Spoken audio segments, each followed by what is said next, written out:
Hello and welcome to Journey to Easter. Today is Monday, March 14th. And our first reading today comes from the prophet Daniel. And there's a verse in there, in verse 4, it says, I prayed to the Lord my God, and I made confessions, saying, O Lord, the great and awesome God, who keeps covenant and steadfast love with those who love him and keep his commandments. Now, the word that I want to kind of reflect upon today, and it's kind of jumped out at me there, is just that word steadfast.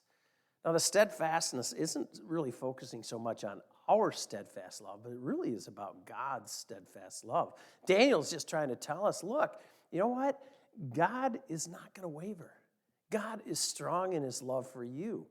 It isn't like one day he's just going to turn it off and say, hey, I don't want to love you anymore. No, God's promise to us is that he always will love us.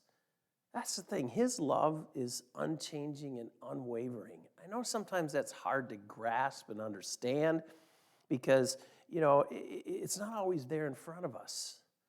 But I think our challenge is to always look at God and know that he's there. He's always there. And he's not going to leave us.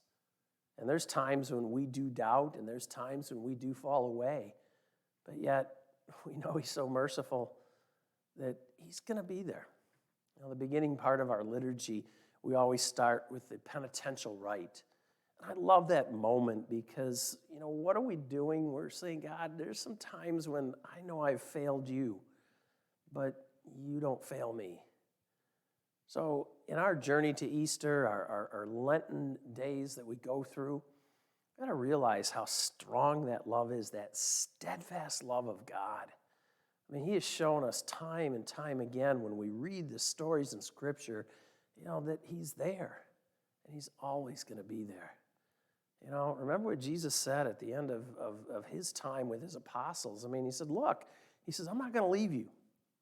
I'm always going to be there till the end of time. That's something powerful, I think, to live in our daily life. Know that God's steadfast love is always there for us, whether we deserve it or not. Continue your journey to Easter.